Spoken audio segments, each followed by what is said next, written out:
take your seat, we're going to go ahead and get started with our regular meeting. I'll give you a minute to make your way to your seat.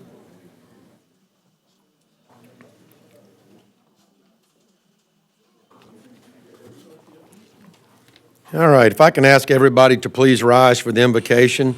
Tonight's invocation will be given by Dr. Eric Hankins with First Baptist Church. Please remain standing for the Pledge of Allegiance. Let's pray together. Lord, as we bow before you this evening, we give you thanks for a new year. We recognize the importance of pausing periodically and reminding ourselves that the old is gone and the new has come. We're grateful that you're a God of new beginnings. I thank you especially for these leaders who have made the sacrificial decision to serve their city. As a leader myself, I know the unique joys and heartaches of those tasked with setting vision and direction and seeing it through. I pray for them, what Paul reminded Timothy of as he prepared to lead the church at Ephesus, that God has not given them a spirit of fear, but power, love, and sound thinking. Free them from the fear of anything that would distract them from being firm in the right as you give them to see the right. Instead, let them experience the true power that comes from you, which is the strength to do good no matter what the circumstances. Fill them with love, which desires and works for the best for everyone, even those who are hard to love. And grant them sound thinking, which is the wisdom to see beyond the confusion and emotion of the moment in order to focus on what is most important. Give them, and those they lead, a fruitful and blessed new year. In Jesus' name, amen. Amen. I pledge allegiance to the flag of the United States of America and to the republic which stands, one nation, under God, indivisible, with liberty and justice for all. Thank you, Pastor. Okay. Council, do you have any additions, deletions, amendments to the minutes of the council meetings held on December the 19th or the emergency call meeting on December the 30th? No, I'll make a motion to approve the minutes as submitted. Second. Okay, we have a motion in 2 seconds to approve the minutes as submitted. Any further discussion? Okay, hearing none, all those in favor of the motion, please say aye. Aye. Opposed, say nay. Okay, motion carries. Thank you. Mayor Sullivan, your report, please.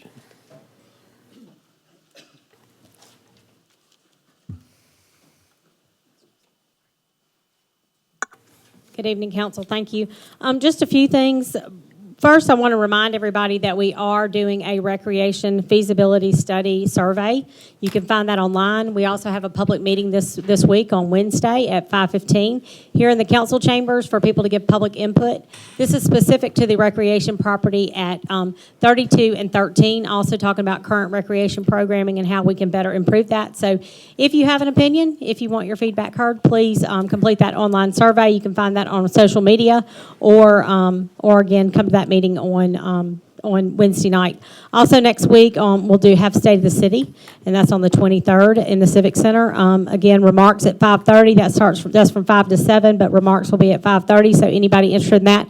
We will not be streaming that live, but we will record it and then post it. So if you're interested to hear what's going on in the city, please come. The departments do a great job of representing what's going on in their specific departments and educating folks about all the great things that we have planned for this year. Other thing I want to do is thank the Baldwin County Board of Education for their partnership on the Anna T. Jeans property. I know I recently was able to speak at a 5K race they did there to benefit Hope Community and really talked about, growing up here, that's where I went to 4th and 5th grade. So I feel like I can still go to Miss Short's class, Miss Agee's class, Miss McCance's class. So that property has a lot of history, a lot of cultural history, remembering Anna T. Jeans and her contributions to our education here in Alabama and even in the country. So again, thank you to the Baldwin County Board of Education for that, deeding us that property, and again, to the council for their leadership in partnering with Hope Community to provide that programming here in Fairhope. Also talked about in the council meeting the benches there at the pier. I know those have been a point of social media chatter over the past week. Just want to let people know that we do plan to memorialize those benches. On the next agenda, we will be surplusing those benches so people can have their inscriptions off of them, but we cannot do that till the council surpluses those. And we certainly can't give away the whole bench because there's big concrete boulders at the bottom of each one of them, plus the boards are in pretty bad shape. So that's all I have, other than the fact that I did want to give everybody an update on the drainage project there on Section Street. We do expect that to open this week. Actually, they could open as early tomorrow, at least maybe the southbound lane. Really want to thank Richard Johnson, George Ladd, their leadership on that project, Richard in particular, working with Sawgrass. Really want to thank Sawgrass and their engineers. They have literally been out there every day, weekends, nights. They have had somebody on staff 8 day. For one, they had an intern there 8 days straight, no breaks, weekends, nights, it doesn't matter. At the end of every day, I get pictures, I get an update. They have done a great job managing that project, and just really appreciate them and all the effort they have spent and time they have spent out there on that project. And again, thank you to Richard for his leadership on it as well. Thank you. Thank you, Mayor. All right, next item is public participation for agenda items only. If you would like to address the council for items 5 through 35, if you'll come to the podium and state your name and address for the record, you'll be given 3 minutes. And I will remind you that if you have something to address the council on that is not on tonight's agenda, you may do so at the conclusion of tonight's meeting. So I'll open it up for public participation for agenda items only.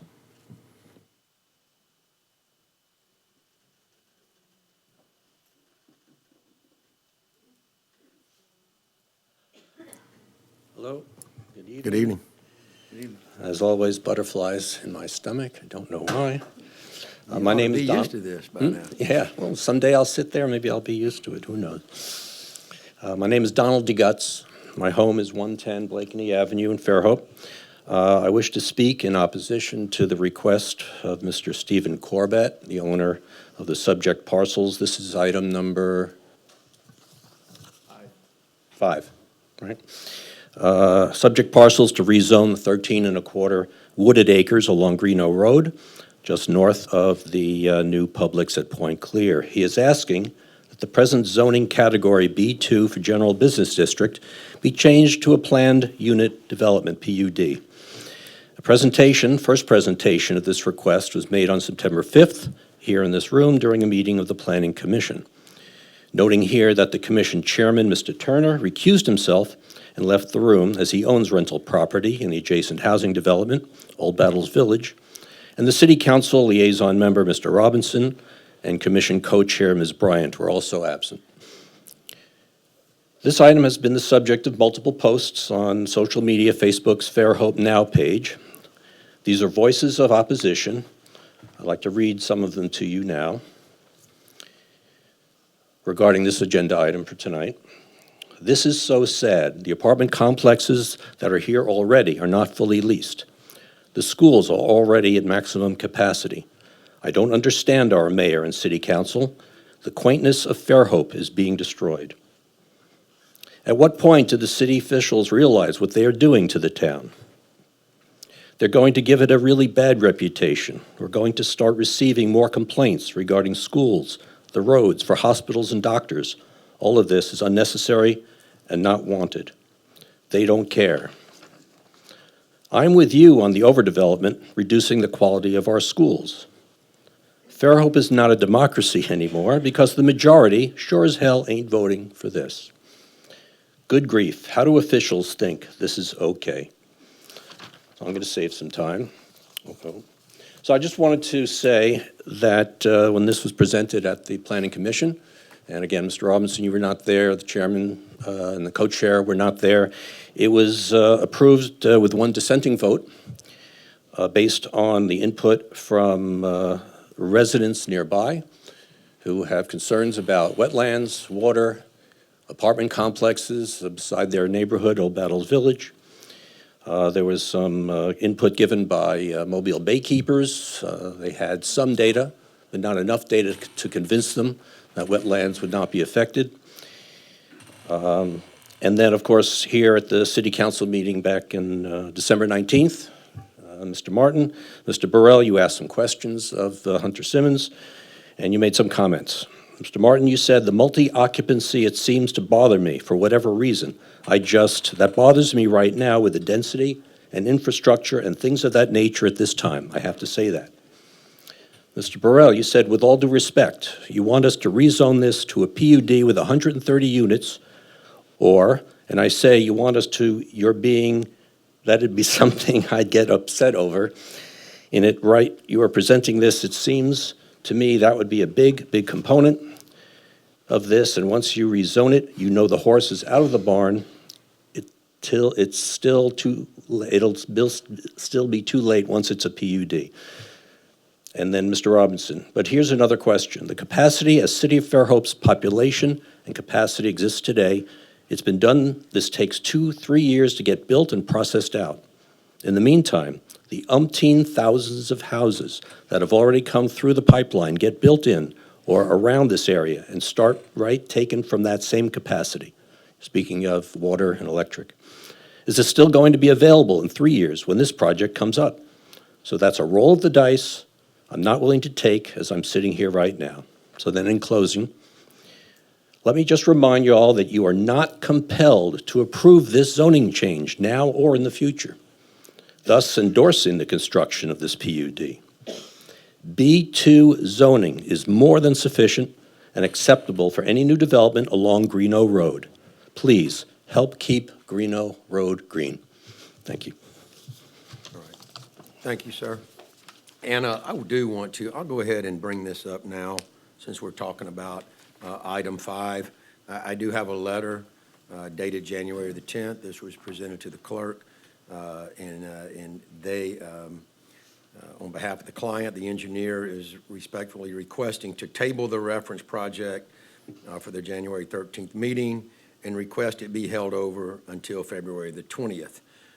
So I don't want to interrupt public participation too much. However, we will consider whether or not we're going to vote on this or whether or not we're going to table this. There will be discussion during the meeting, during that item, when we get to that, as to what we want to do with that. I don't have a crystal ball, but I will tell you that approval of that would probably be a very, very long odds tonight. I would say that it would probably either be voted down or it would be tabled, one or the other, just for you people that want to speak on that. So anyway, public participation on agenda items is still open.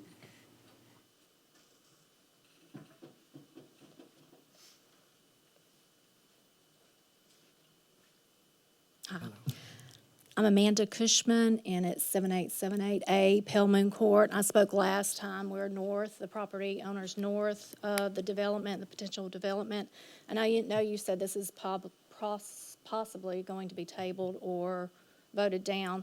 I did receive a letter from the developer. Did y'all get this letter too?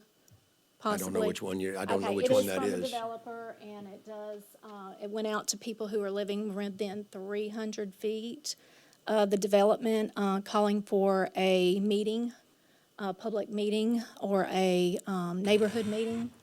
And they wanted to speak to us next Thursday and meet with us about this development. So I guess that's why they're tabling it, trying to get us to meet with them. I'm sure. I don't mean, know. it's fair game, but I'm not aware Okay, of that. yeah. I'm not Well, involved in that I with just- anybody. I mean, we're not aware of that. So I didn't know if y'all had been aware that they're calling this meeting for that. But I did want to talk about it again. I felt like it was a problematic area to have something like this because of that tract of land. I spoke about it before, that it does flood. I know they said it wasn't a flood zone, but when you live there for 20 years and you've seen it 5 feet of water, on occasion, you kayak back there. I mean, it is a flooded area, and it floods almost every time that it rains, especially when it rains very hard. It moves trees. When trees fall down, the trees get washed away. So it's moving large items in the back of this area. So it's not a flat grassland that is a pasture land or something that they could have tried to build on. The fact that they're trying to build on an area that's problematic in the first place, I mean, that tract of land is a problematic tract of land to build on since it does flood. It just makes me wonder if this is just not a development that needs to be developed since there's so many problems with it. We are worried about getting flooded. We're worried about, since our land is lower, that it will be kind of a fishbowl situation when it does rain. When you put concrete, replace all that tract of land with concrete and asphalt, and then you're not going to have the absorbing of what water there is. We know how much water flows through there. It is a lot. It is rapids through there when it rains. It's not, your little, parking lot that's getting just a little bit of puddle of water. It is rapids back there. It washes wild animals back there that are in that area, so we have had, on many occasions, had to go back until the back of our property, which butts up against it, for that, that issue. So I'm just telling you this to show you, to kind of paint a description of how bad it floods back there. And this will be something that is problematic in the future when they do start building in this area if you let it pass. It's going to just keep popping up, these problems. It's going to pop up with possible litigation with other neighbors when they get silt all in their yard or when they get flooded out. I mean, it's just going to be a problem. So it's just pretty much opening up another can of worms. So, thank you. All right, thank you. Thank you.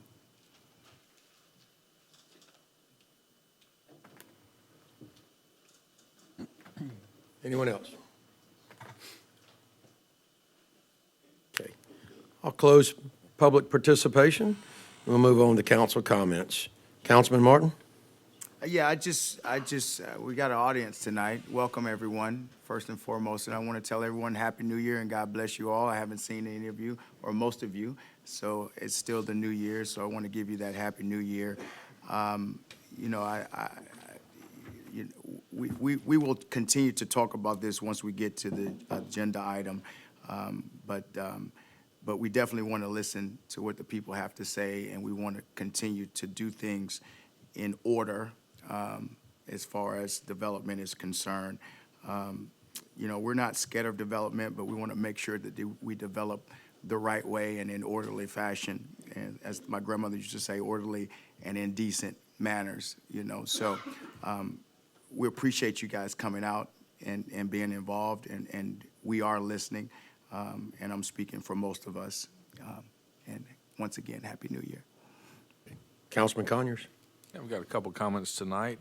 I'd like to start by first inviting Rob Gourlay up. Rob is the new Fairhope Library Director, and just wanted to introduce him to the public. Rob went to FSU and then got his master's at University of Alabama. He has been in Baldwin County for a while, came down to work for Bay Minette for a little bit, and has been with the Fairhope Library since 2015. So he's a known entity among Fairhope Library patrons, and married, expecting their first child here shortly. And Congratulations. just wanted to give Rob a chance to introduce himself and tell everyone a little bit about what's going on at the library. Thanks, Councilman Conyers. I just wanted to say thank you to each of the council, and I've gotten to see this city support our library, and over the years since before I came in 2007 when we built the current building we're in, this is actually an anniversary year for us, 125 years of a public library in Fairhope. So 125. Amen. I didn't know that. That's going to be celebrated in April, and we definitely plan to do some history on the library. We've got tons of programs happening all the time.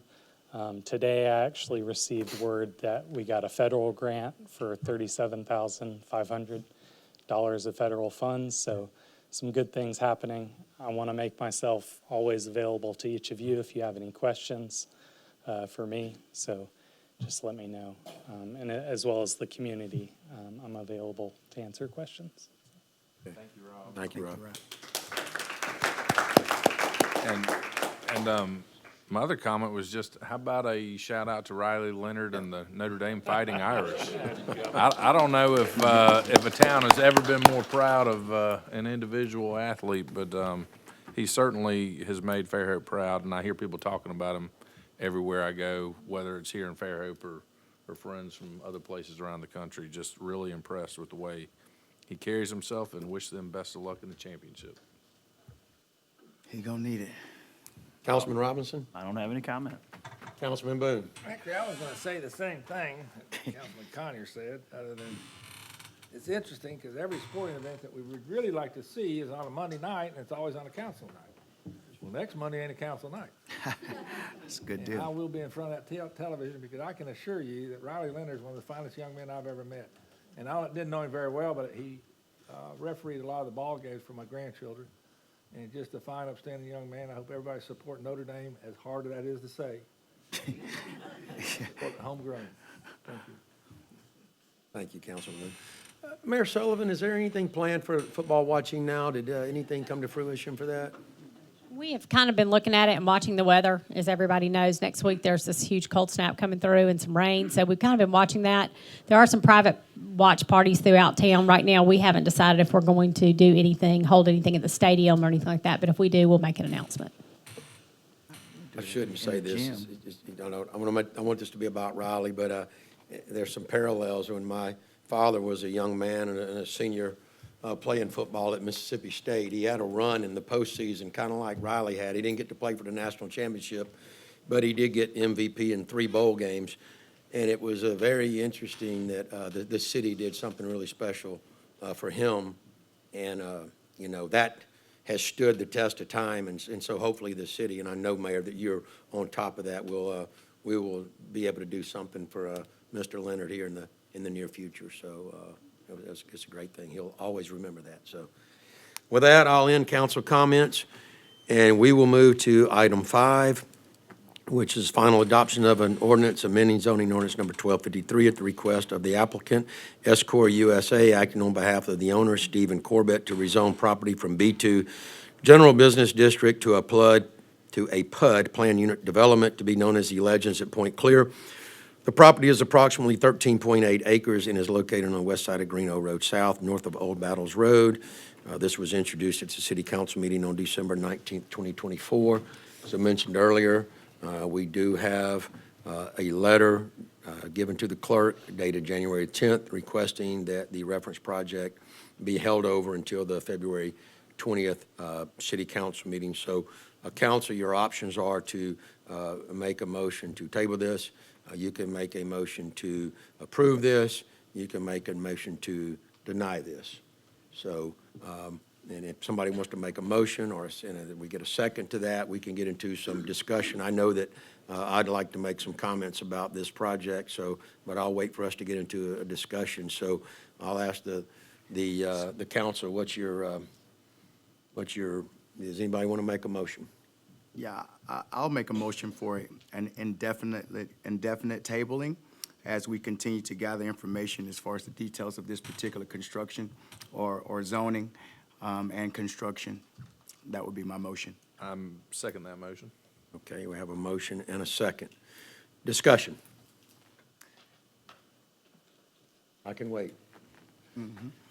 So, when there are a lot of times when you're on the council that you get accused of allowing big multifamily projects or big subdivisions, whether it may be single-family residences, it may be commercial and retail. Most of those occur on the fringes of the city. A lot of this occurred in unzoned county land. A lot of times we were forced with the decision to let it be built on the borders of our city or annexing them and trying to look for some concessions from the developer. It's very few times that we get a chance to dictate what happens there. But this being asked to be rezoned from B2 to a PUD, it's already in the city limits. It's an opportunity that we as a council have to have a say. And for me, the issue, I hear drainage, I hear degradation of the schools. The thing that sticks out in my mind, first and foremost, is population density and how fast we're growing as a city. And I'm not opposed to growth in the city, but we're growing fast enough without giving everything a green light.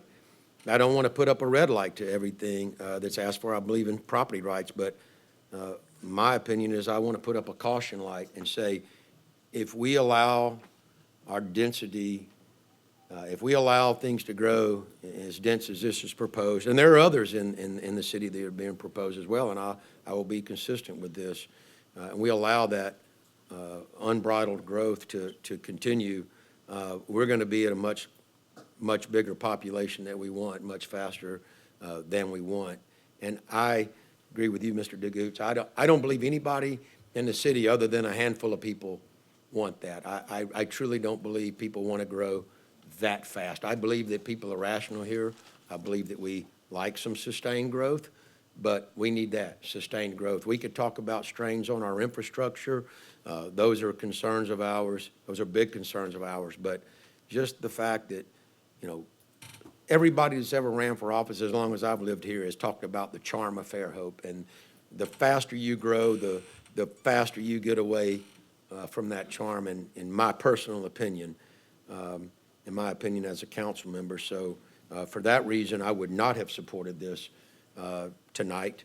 And if it's being tabled indefinitely, that's fine. But if it comes back in the same form, I'm not going to support that. And it's the dense multifamily component that I take issue with.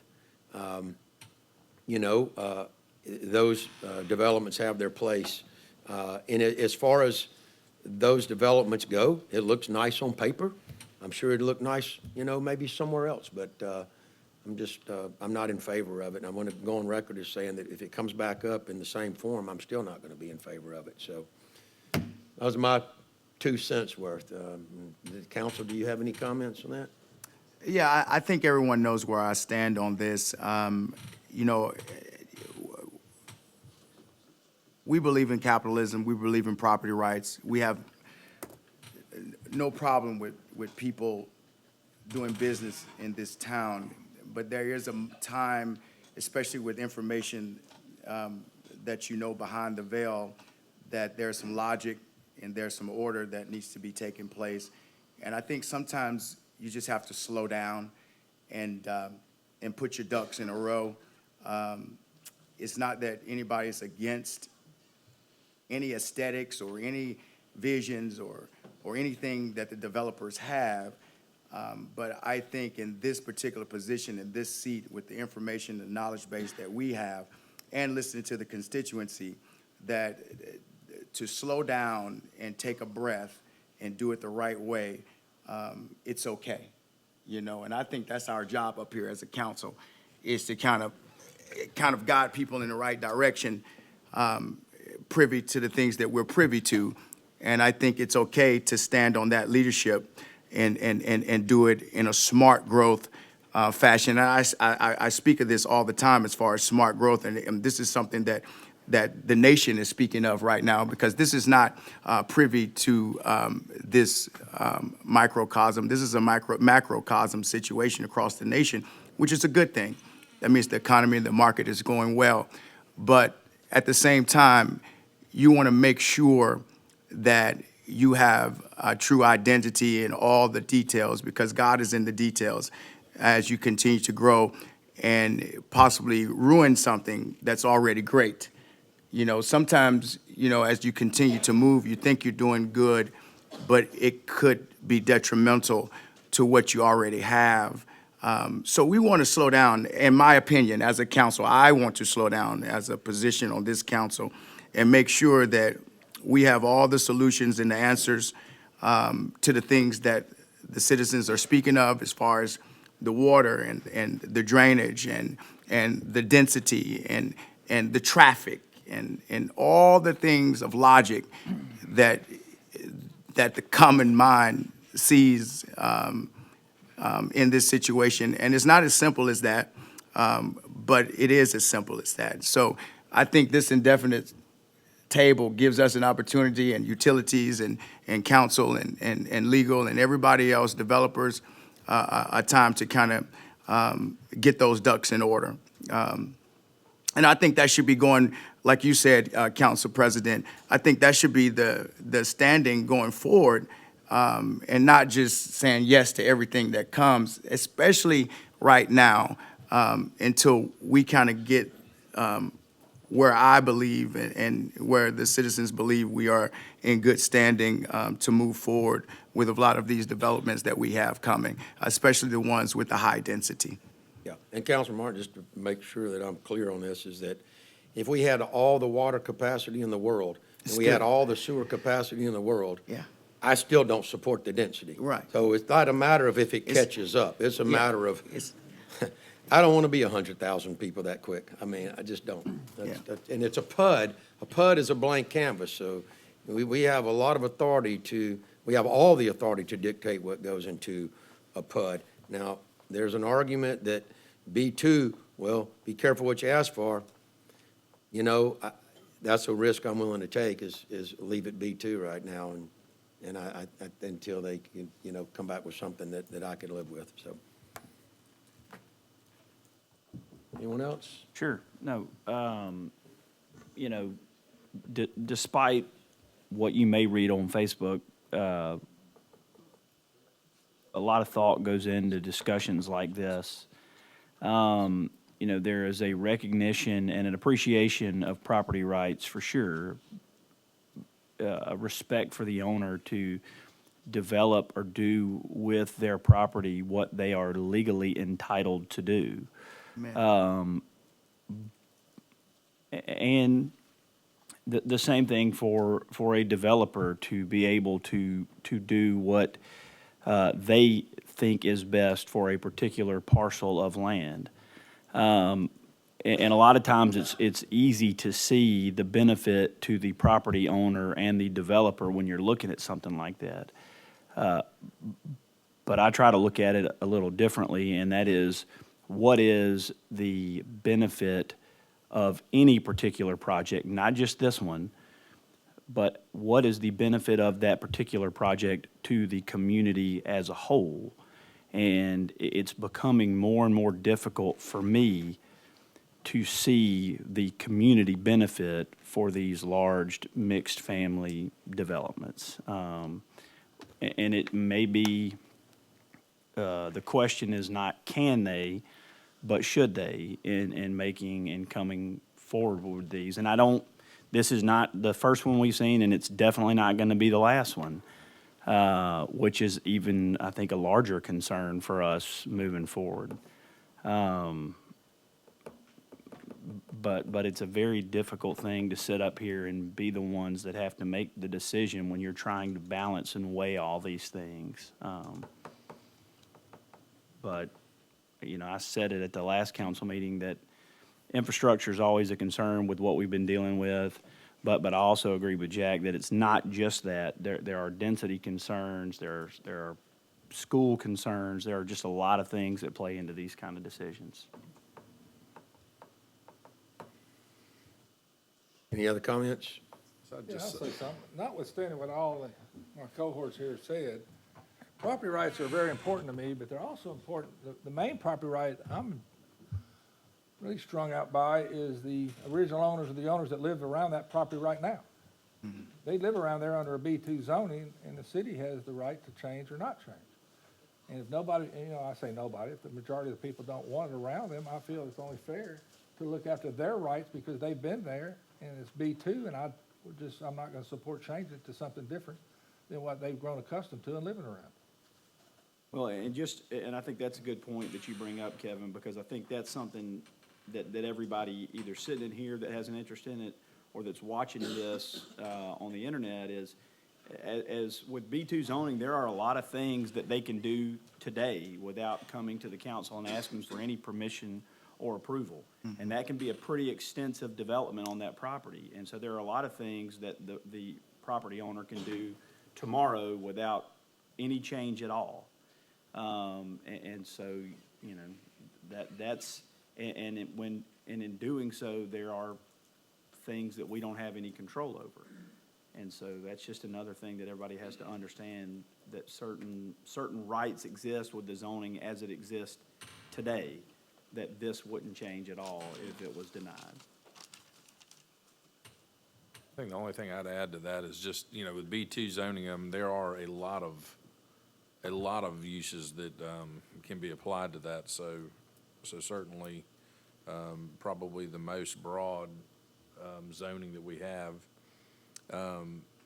I would say, though, when it comes to a PUD, you know, I think the intent of a PUD, I think Councilman Burrell touched on it, you know, that's kind of a blank canvas. I mean, that's a time to bring something creative and unique to the table, but it seems like a lot of times PUDs are being utilized as a vehicle to just maximize density, and I don't think that's really the intent of them. I think that's what sometimes happens, but I think this gives the developer a chance, if we table it, a chance to kind of go back to the drawing board and see if they can come up with something that would be more fitting maybe for a PUD request in that area. It also gives, you know, an open line of communication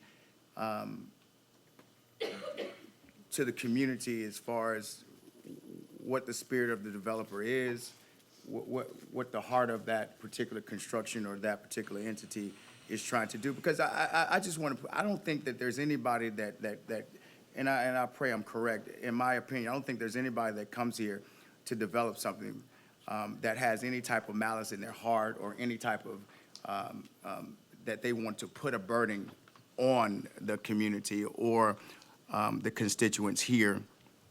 And I can honestly say that. But tabling it, and it definitely allows open line of conversation. I think the young lady mentioned that there is an opportunity for that particular group to go out and have a line, which they don't have to do, by the way. I want to put that on record. They don't have to do that. That's not a part of the regulations. That's just the heart of the situation right now, which I think I commend them for that. And it gives the community, it gives the developer. Now, if it doesn't happen, that's fine, but at least we're pumping the brakes and we're not just flying through the red lights, as Councilman Burrell, Council President, said. And now everybody has an opportunity to talk to each other, to express their feelings, their opinions, what they're concerned about, and possibly to mitigate those things. And as long as there's mitigation and there's smart growth, we don't have a problem with that. I don't think anybody would have a problem with that. The density is still a problem, but if that can come down as well. So, you know, this is why I think this is a good deal instead of kicking it. And it may get denied. It may get denied. But like Councilman Robinson said, they still can go in there with a whole bunch of development that's still going to put some type of burden on the system. So, in my opinion, I think this is the best opportunity for everybody moving forward to get it right. Any other comments? Okay, we have a motion and a second on the table to table it indefinitely. All those in favor say aye. Aye. Opposed, say nay. Okay, motion carries. Thank you, council. Item number 6, the final adoption of an ordinance repealing and replacing ordinance number 1575 to protect the public health, safety, and welfare by providing policy and procedure for park usage within the city of Fairhope. This was introduced at the city council meeting on December 19th, 2024. Council, do you need the mayor or other staff to rehash the changes in that? I believe we've been through this about probably 3 times, 4 times maybe. I'll make a motion for final adoption. Second. Okay, we have a motion and a second for final adoption. Any discussion? Okay, hearing none. Clerk, will you call the question? Council President, Aye. place 2, Aye. place 3, Aye. place 4, Yes. place 5. That was different. Motion carries. Thank you. Thank you. All right. Okay. Thank you, council. Item number 7 is an ordinance to declare that certain real property of the city of Fairhope, part of the Anna T. Jean School property for the Hope Community Outline in Exhibit A is attached to the lease. It's not needed for public or municipal purposes in response to an offer to lease the property for a 5-year term. It says for a 5-year term. Is that correct? Am I reading that right? Or is that just 5 and then parentheses? Okay. For the minimum yearly rent of $1 payable as specified in the lease, an option to renew or extend the lease is specified in Article 10. I think that's an additional 2 5-year extensions, right? Okay, that makes sense.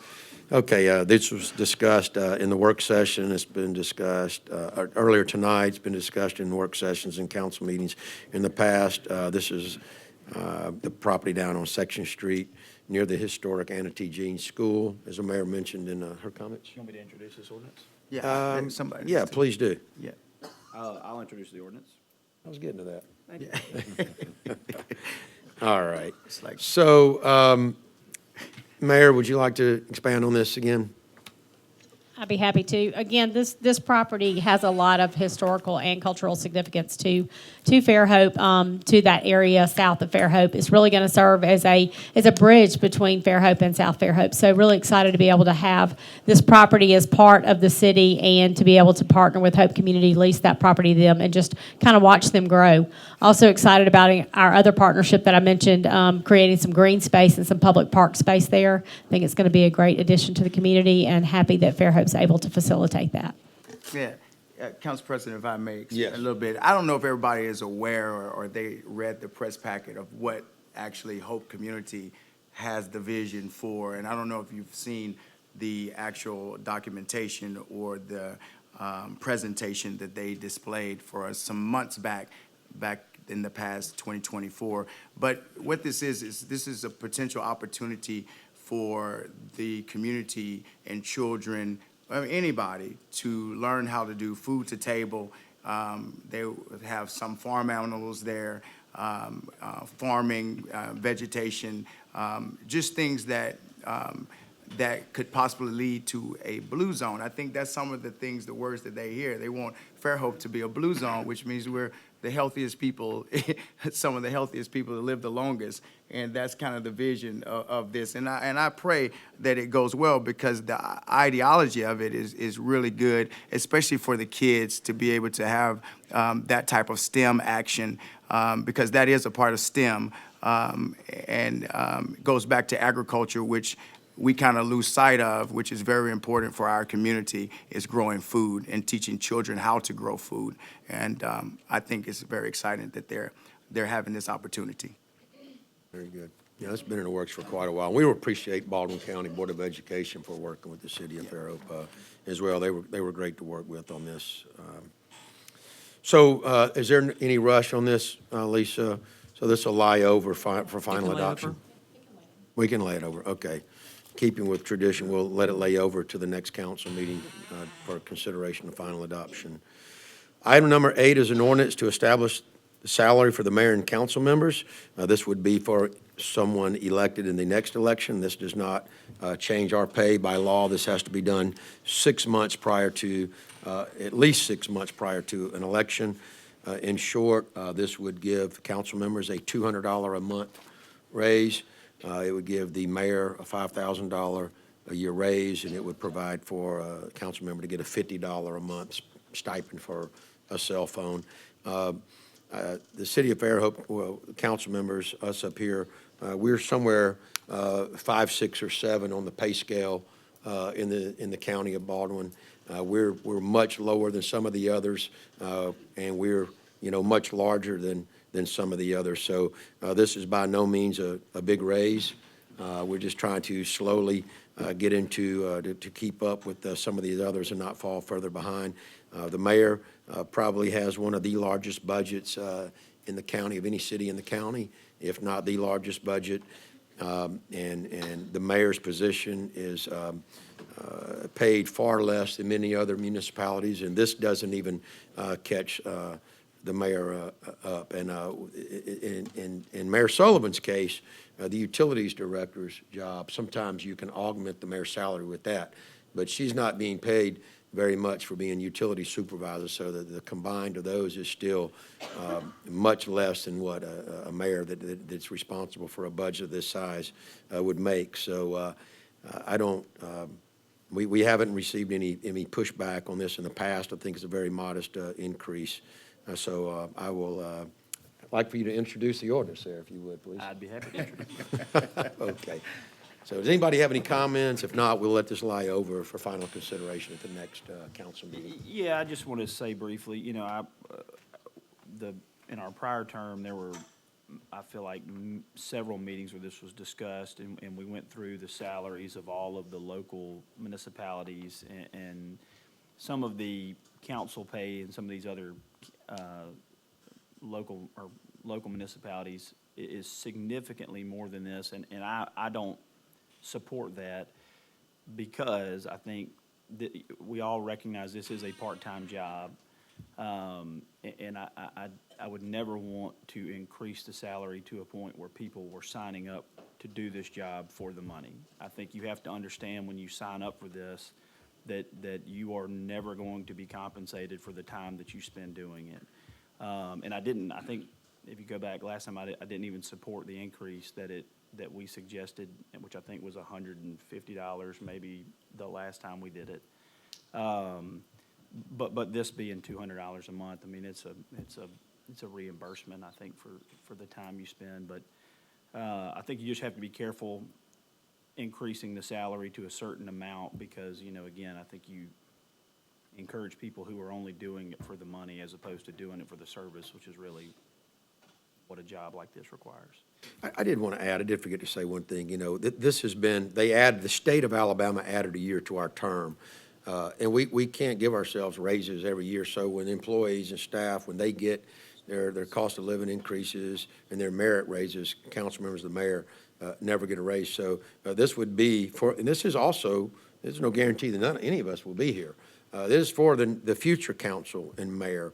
And that will have been 5 years since that anybody that would be in this position would have had an increase in pay. I wouldn't say a raise. It'd only be a raise if you were in the seat. But for those wanting to serve, there would have been no increase in pay for 5 years as well. There was a consideration to put an escalator in there as employees get a 2 or 3% raise, council members and mayor would, and we did not add that to the ordinance. So that would be set for the next 4 years. We'll let this lay over to the next council meeting. Okay, item number 9 is a resolution that Mayor Sullivan is hereby authorized to execute change order number 3 for procurement of scanning solutions for use in Project 4. For the Planning and Zoning Department, services have been previously negotiated through the National Cooperative Purchasing Alliance Buying Group, and therefore it does not have to be let out for bid. Change order number 3 is $24,394.94 with a total contract price not to exceed $110,693.48. Mayor discussed this. This is for the Planning Department again. This would complete all of the scanning. When they got into the job, they had, I think, at least one file cabinet full of documents that was unbeknownst to them when they bid on that, and this would make all of the scanning, so everything would be digitized, would be complete. So moved. Second. I think we have a motion and a second to execute the change order. Any further discussion? Okay, hearing none, all those in favor of the motion say aye. Aye. Opposed, say nay. All right, motion carries. Thank you, council. Item number 10 is a resolution approving and authorizing the submission of the application for the fiscal year 2025 Airport Infrastructure Grant Project for the H.L. Sonny Callahan Airport for the replacement of the taxiway lighting system.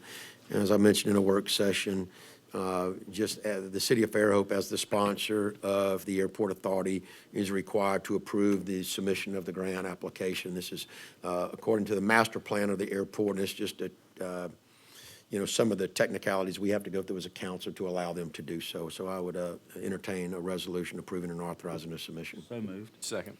Okay, we have a motion and a second. Any further discussion? Hearing none, all those in favor, please say aye. Aye. Opposed, please say nay. Okay, motion carries. Thank you. Item 11 is a resolution. City of Fairhope approves the procurement of a modular dog kennel unit for the Haven. The item is available as surplus from the city of Daphne. The total amount will be $25,000. The Haven will reimburse the city for the funds and will take care of moving and setup fees for the unit, which will be placed on the Haven's facility. I'll entertain a motion to procure it. So moved. Second? I have like 3 motions in 1 second. Yeah. All right, and once again, the Haven will reimburse us for this, and they will take care of all the fees. So, hearing no further discussion, all those in favor of the motion, please say aye.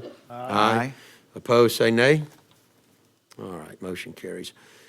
Item 12 is a resolution that Mayor Sullivan is hereby authorized to execute a contract for extension number 1 for bid 23-030 consulting services for FEMA Public Assistant Management Services Government services to Royal Engineers and Consultants for a one-year extension of the annual contract from January 22nd, 2025 to January 21st, 2026, per the same terms and conditions of the original contract and contract amendment number 1. This applies to both 12 and 13. There are no costs unless, we have a disaster which would cause us to have to reach out to FEMA. But this is consulting services, make sure that we're doing all the paperwork correctly, make sure that we're going after the FEMA funds that we are due. So I'll entertain a motion to authorize the execution of the contract. Make a motion, we execute the contract. Second. I have a motion and a second. Any further discussion? Okay, hearing none, all those in favor, please say aye. Aye. Opposed, say nay. All right, motion carries. Thank you, council. Item 13, related to the same thing, is a resolution authorizing Mary Sullivan to execute a contract for extension number 1 for bid 23-031 consulting services for FEMA Public Assistance Management Services on utilities damage projects to Royal Engineers and Consultants, LLC, for a one-year extension of the annual contract from January 22nd, 2025 to January 21, 2026, per the same terms and conditions of the original contract and contract amendment number 1. So moved. Second. I have a motion and a second. Any further discussion? Okay, hearing none, all those in favor of the motion, please say aye. Aye. Opposed, say nay. All right, motion carries. Thank you, council. Item 14 is a resolution that Mayor Sullivan is hereby authorized to execute a contract with Volkert for professional grant administration services for the FY 2024 community project funding under the HUD grant for the Airport Industrial Park with a not-to-exceed amount of $16,257.41. I'll just remind you, the HUD grant was a $3 million grant to be used for infrastructure improvements on the west side. There will probably be some costs for environmental studies that we will be considering here in the very near future as well. So Make a motion, we approve the resolution. Second. we have a motion and a second. Execute the contract. Any further discussion? Hearing none, all those in favor of the motion, please say aye. Aye. Opposed, say nay. All right, motion carries. Thank you, council. Item 15 is a resolution that Mayor Sullivan is authorized to execute a contract with Sawgrass Consulting for professional surveying and engineering design services for the bond secure at the Grand Drainage Project with a not-to-exceed amount of $22,500. Mr. Johnson covered this in the work session. He's available if you have any further So questions. Second. Motion and a second. Any further discussion? Okay, hearing none, all those in favor of the motion, please say aye. Aye. Opposed, say nay. All right, motion carries.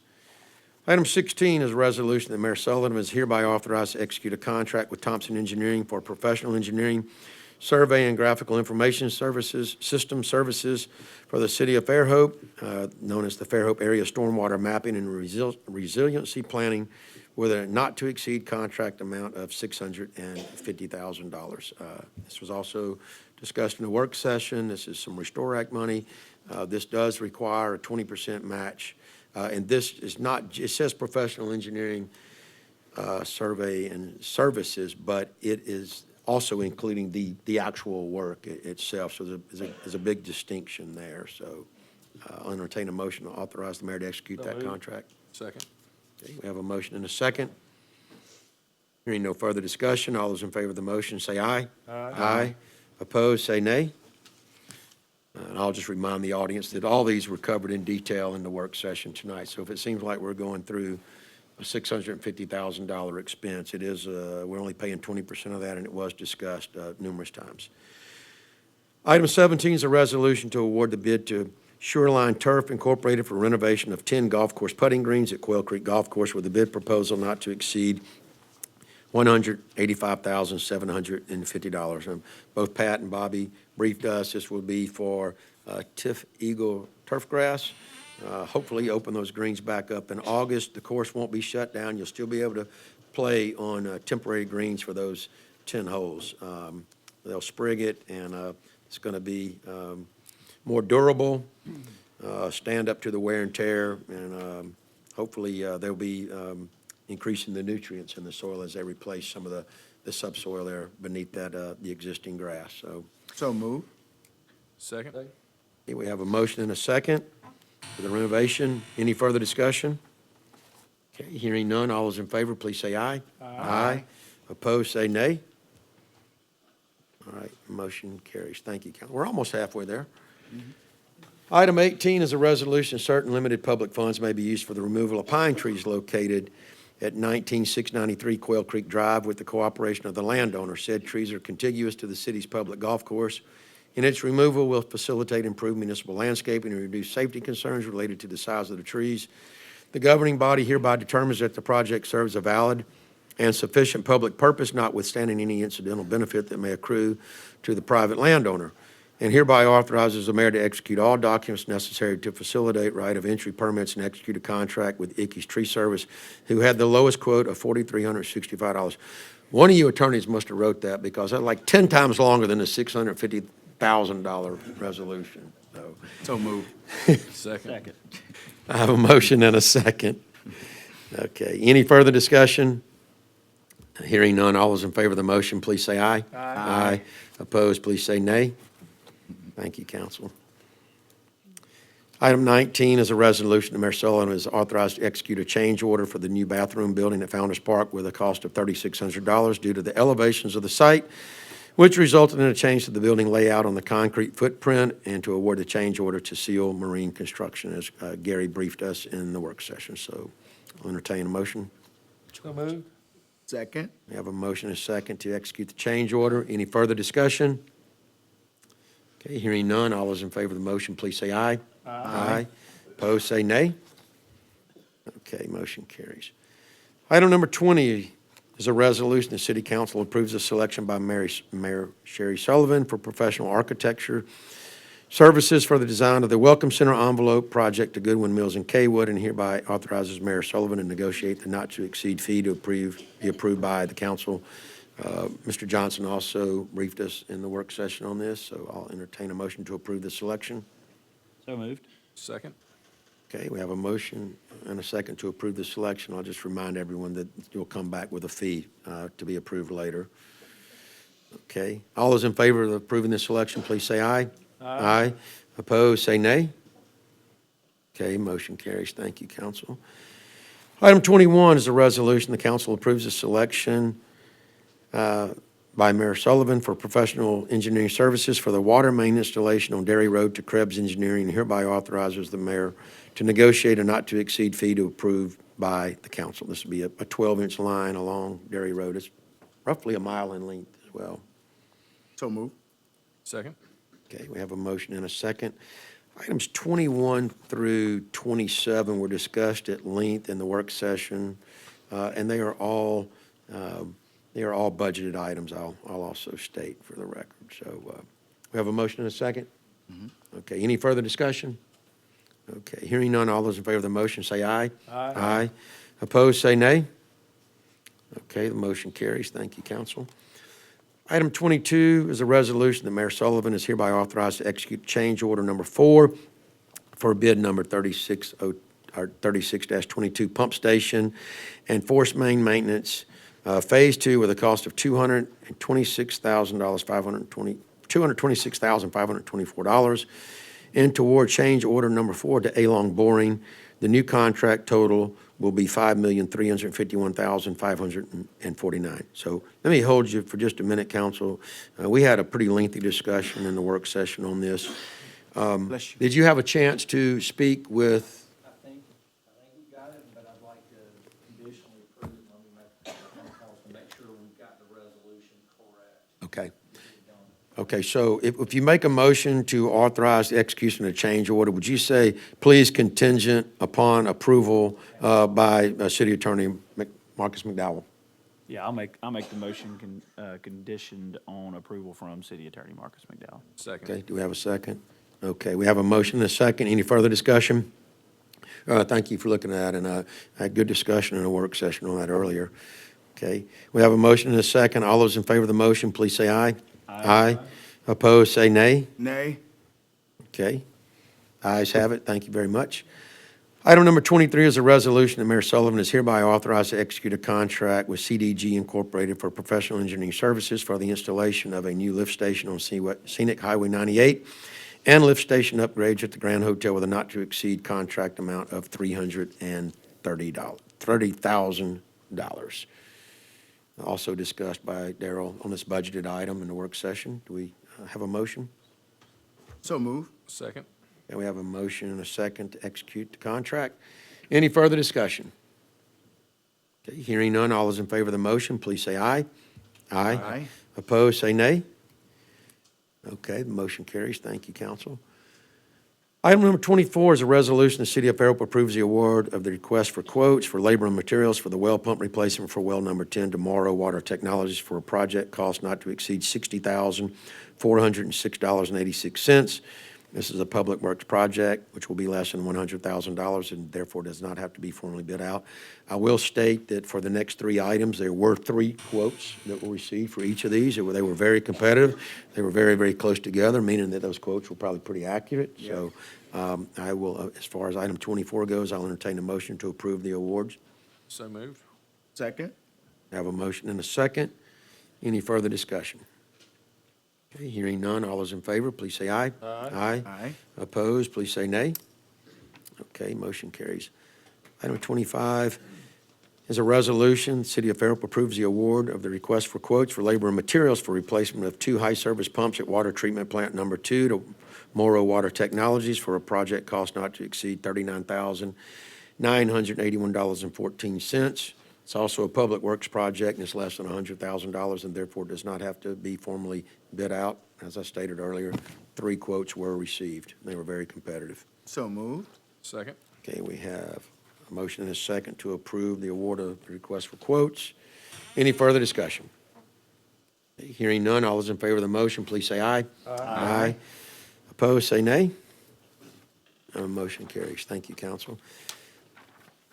Moving along, item 26 is a resolution. The City of Fairhope approves the award of the request for quotes for labor and materials for the high-service pump replacement for well number 4 to Griner Drilling Service Incorporated for a project cost not to exceed $17,908.60. It's also a public works project, less than $100,000, and therefore does not have to be formally bid.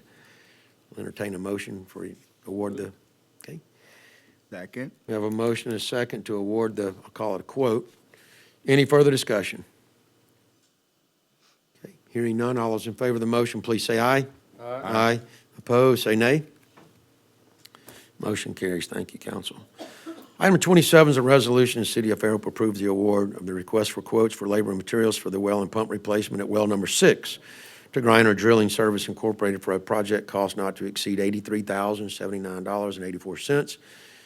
This is another public works project, which will be less than $100,000 and therefore does not have to be formally bid out. So same as the others, I'll entertain a motion to award the quote.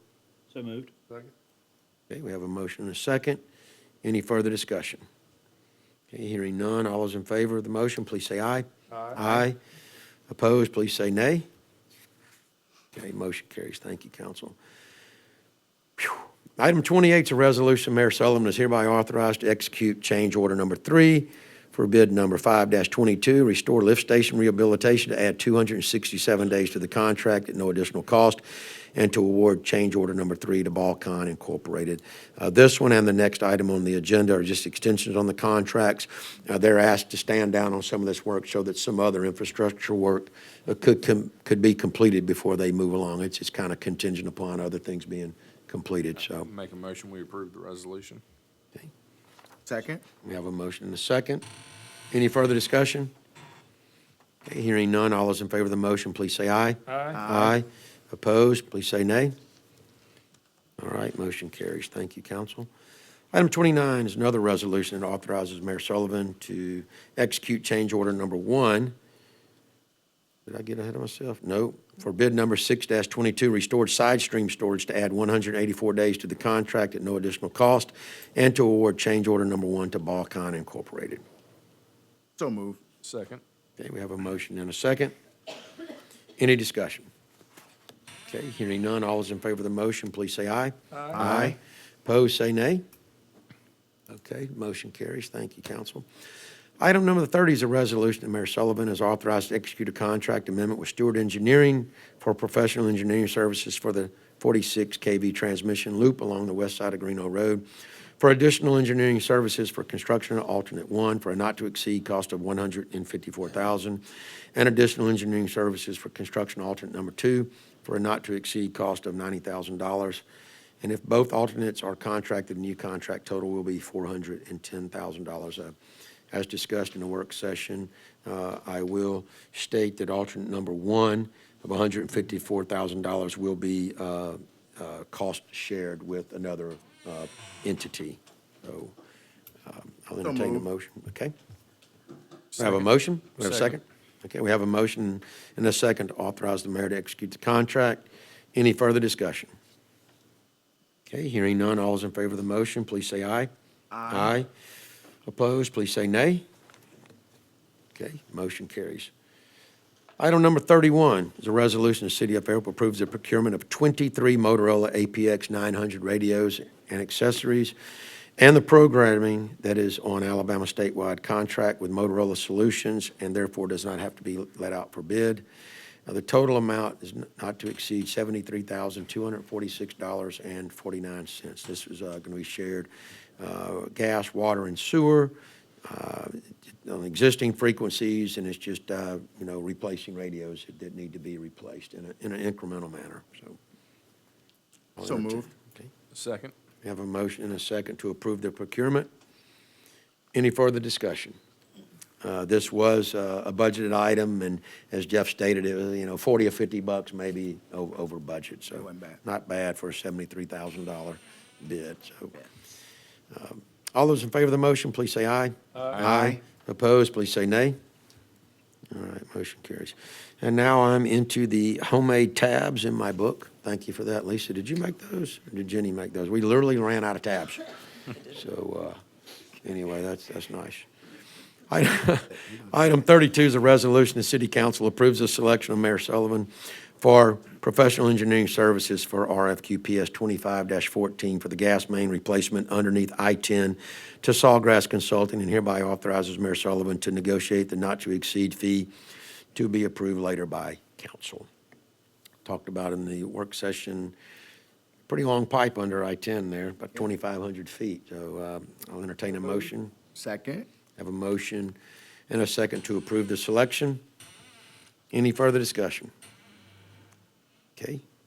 Hearing no further discussion, all those in favor of the motion, say aye. Aye. Opposed, please say nay. All right, motion carries. Thank you. Item 33 is a resolution. The City Council approves the selection by Mayor Sullivan for professional engineering services, RFQ PS 25-16 for new flow GIS forms and workflows to Magnolia River Services, and hereby authorizes Mayor Sullivan to negotiate the not-to-exceed fee to be approved by the council. And this was discussed in the work session by Wes. It's also a budgeted item. So I'll entertain a motion to approve the selection. So, second. Okay, we have a motion and a second. Any further discussion? Okay, and once again, that fee will be brought back for further consideration. All those in favor of the motion, please say aye. Aye. Opposed, please say nay. Okay. Item 36, Library Board reappointments. I want to make, there was just a typographical error. If you look at the appointments, the two-year term by Ann Johnson would expire December 2026. Randall Wright's three-year term would end December 2027. And Andy Parvin's four-year term would end December 2028. So if I can entertain a motion for those reappointments. I'll make a motion. Okay. Second. There a second? Okay, there's a motion and a second. Any further discussions? I'll just mention that the three of them are all serving in their first term currently, and this somehow we wound up where all three were on the same four-year cycle, so they've agreed to stagger the terms so that we wouldn't have three coming up for renewal, if you will, all at the same time in the future. But just a reminder, it's a unpaid volunteer job, and appreciate what y'all do, and I know that you do it because you love the library, you love the city of Fairhope, and that's appreciated. So thank you for your service. All right. Do we have a motion? You have a motion and a second. All right, any further discussion? Okay, barring none, all those in favor of the motion, please say aye. Aye. Opposed, please say nay. All right, motion carries. Thank you, council. Item number 35 is a request to Randall Wright on behalf of the Friends of the Fairhope Public Library requesting permission to serve alcohol at its annual Chocolate and Champagne Gala 2025 on Saturday, February 25th from 7 p.m. to 9:30 p.m. in the Fairhope Public Library. Chief Hollinghead has told us that everything's kosher on this, so I'll entertain a motion to grant the request. 25th or 15th? It's the Are we 15th. asking? Yeah, that is correct. Day after Valentine's. Did I say 25th? Well, there's something else going on that day I know of. No, we'll be in DC, I believe. Your birthday. Happy birthday. Thought they were Jack. throwing me a gala for a minute. Anyway, all right, February the 15th, I'm sorry about that. All right. Do we have a motion and a second? No, you don't. I'll entertain a motion and a second. So moved. Okay, we have a motion and a second to grant the request. All those in favor, please say aye. Aye. Opposed, please say nay. Okay, request is granted. All right. Item 36, public participation. Let me ask other attorneys, we are going to be going into executive session following public participation. Is there anything that you anticipate us voting on when we come back from executive session? Okay, nothing related to any agenda items. Okay, just want to make sure if anybody want to stick around or not. Okay, public participation is open.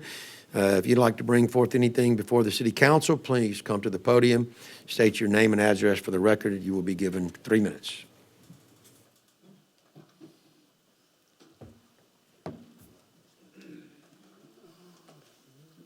Good evening, council members.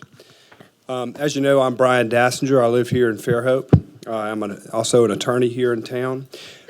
Me and my group, the Baldwin County Conservative Coalition and Baldwin County Faith, Family, Freedom, of Baldwin County, have been here addressing for about a year and a half what we deem as sexually explicit library books, many of which are so perverse that we've been told that we cannot show the pictures on the screen or read from them, or we will get kicked out of these meetings.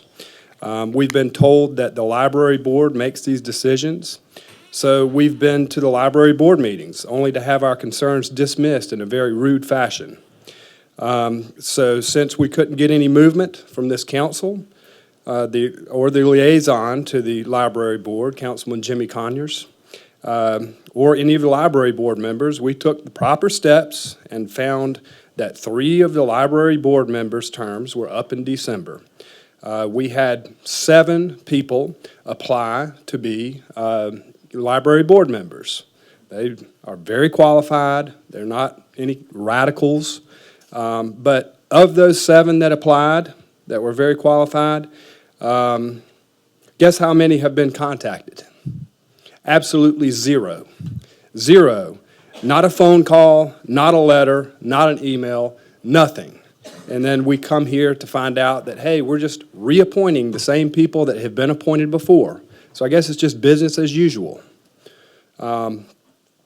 This includes Chairman Ann Johnson, who, when we went to this library board meeting last February, said the words, and I quote, "The first part of this proposed change suggests that there is even such a thing as sexually explicit content aimed at children, which is simply not the case." This is the chairman of the library board member that does not think there is such a thing as sexually explicit books in our libraries, or that there's such a thing as sexually explicit books. You know how many books have been moved from the children's section to the adult section in our library? Exactly 1. Was that the children's section or the teen section? Or the teen section to the adult section. We've been treated like radicals, and I'm here to say that our position is not that of a radical.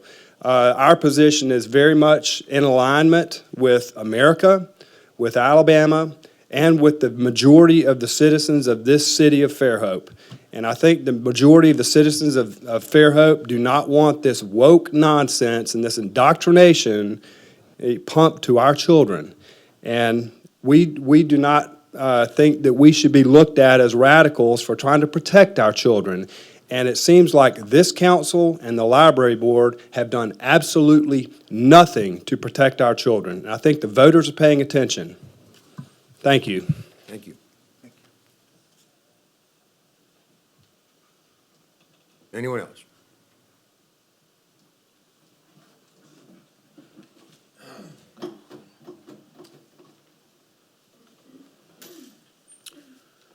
Good evening. Doug Greengard, resident of Fairhope. Not my first rodeo here with you all.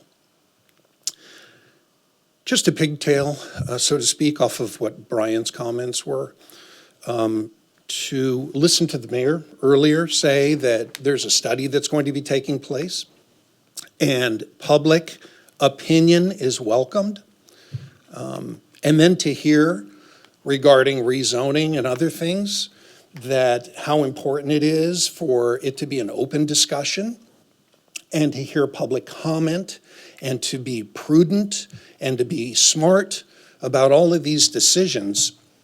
But then when it comes to the library board positions, and again, per what Brian just said, for the last year and a half, 2 years, and to see that a good number of very qualified people aren't even considered, aren't even called back, aren't even brought into a discussion about perhaps being part of something so important, which are the books in our library. I've got pictures that I can show you that would absolutely blow your mind that are in a youth section in this library right now. And if you want to see them, I'll show you. They're disgusting, they're inappropriate, and yet we now have a board for the library that has been redlined. Same thing, business as usual. And I just got to tell you, it doesn't reflect well on you all. Mr. Conyers, for you just to give it a red line and just to approve the very same people that are part of a problem, that have sunk their heels into the ground, dug their feet in and said, we won't move, we won't consider things that are prudent, not listening to public opinion. It's a shame. I think they've got a review process that they are putting in place. Haven't seen it. Haven't seen it.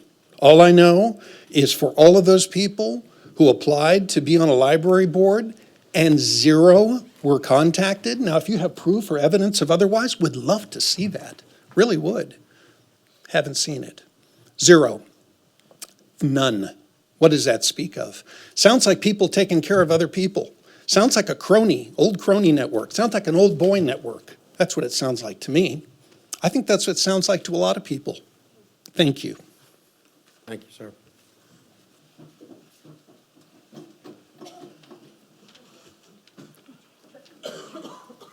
Hello, I'm Caleb Whitehead. I'm a physician who lives here in Fairhope. I wanted to talk about the item number 5, the rezoning, and I didn't have a chance to speak, and while y'all were discussing amongst yourselves, y'all answered pretty much every question that I would have asked of y'all had I had a chance to do that, and did make me realize that y'all do discuss these things. I mean, I don't get to see how the sausage is made all the time, but y'all are discussing these things. Y'all are looking at evidence that I'm not privy to. And with reappointing library board members, I'm very supportive of our current library board members. I would highly debate that the majority of Fairhope disagrees with y'all's decision to reappoint them. I don't think that's true at all. I've reviewed some of the books of the long list of challenge books and don't agree with the challenges that have been brought against many of those books personally. I support our library board. I support Fairhope. I think they've done an excellent job. And I hope that they can continue doing that for many years to come. And that's really all I have to say. Thank you, sir.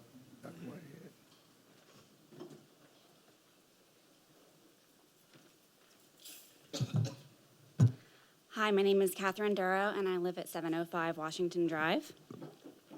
As the mom of a middle schooler and a longtime patron of our library, I have closely followed the debates that have consumed our community, our state, and our country over the past year. I've attended many library board meetings, and I've been able to see firsthand the dedication and thoughtful leadership of our library board. I support the reappointment of our current board members. The board has worked hard to be good stewards of one of our city's best resources, even in the face of sustained personal attacks. Recently, as I'm sure many of you know, they helped usher in a new tiered library card system that puts more control into the hands of parents. I think this is a good step forward. I'm sure many of y'all here tonight are parents and grandparents. When I look at the folks on both sides of this debate, I see a room full of people who all care deeply about our children. Each family has to decide for itself how to strike the difficult balance between protecting our children while also teaching them about the wider world. I think the root of our disagreement is how best to strike that balance, but I think our core motivations are the same. I hope that we can extend to each other a measure of trust. I've been striving to do that myself. It's hard when emotions run hot and we have the strength of our conviction behind us. But I think that listening and learning with open hearts and open minds is the only way we'll be able to truly heal the divide that separates us and to take a step forward as one community. Thank you. Thank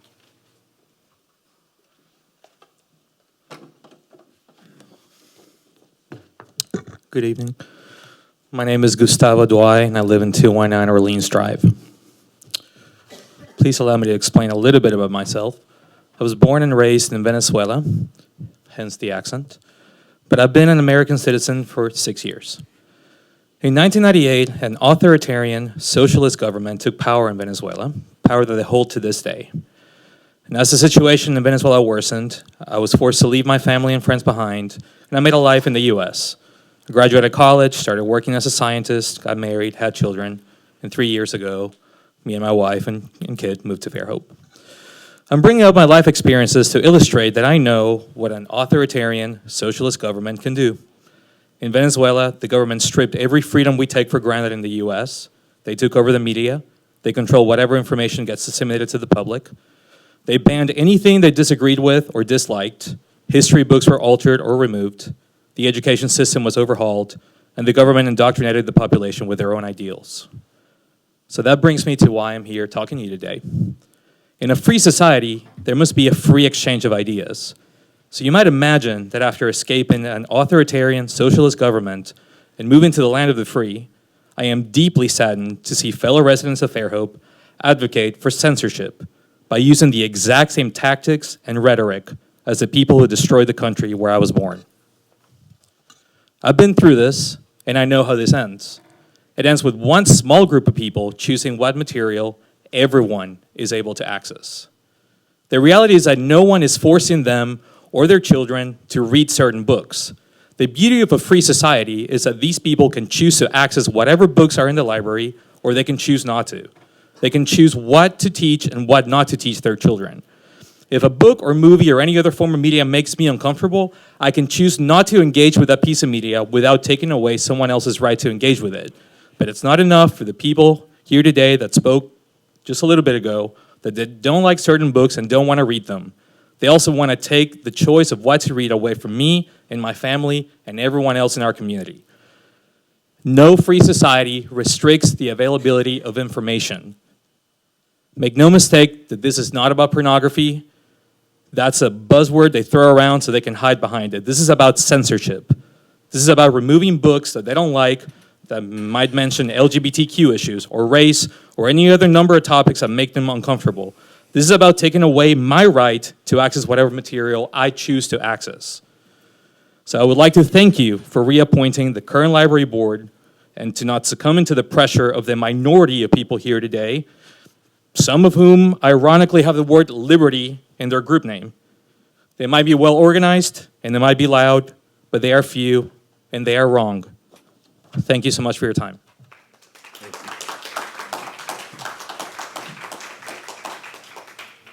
Okay. Anyone else? Okay. I will close public participation. I have a letter from City Attorney Marcus McDowell that I will read to go into executive session. It says, I, City Attorney, I, Marcus McDowell, hereby request the Fairhope City Council to go into executive session based on Alabama Code to discuss pending litigation and the legal ramifications of and legal options for potential litigation. As city attorney, I hereby request that the city council of the city of Fairhope rise from a regular city council meeting on Monday, January 13th, 2025, to go into executive session. The city council shall be in executive session for approximately 90 minutes. At the end of the executive session, the city council shall return to the city council chambers to resume the regular city council meeting. And as stated earlier, we do not anticipate to take any business further. We will simply come back in and we will adjourn the meeting. So if you need to go home and take care of business, you're welcome to stick around and watch us adjourn if you so choose. You need a motion and a Missing the second. game. Motion to adjourn? All right, we've got a quorum. I'll call it back into order. I will entertain a motion to adjourn. So moved. All right, all in favor say aye. Aye. Opposed, say nay. All right, we're adjourned. Thank you.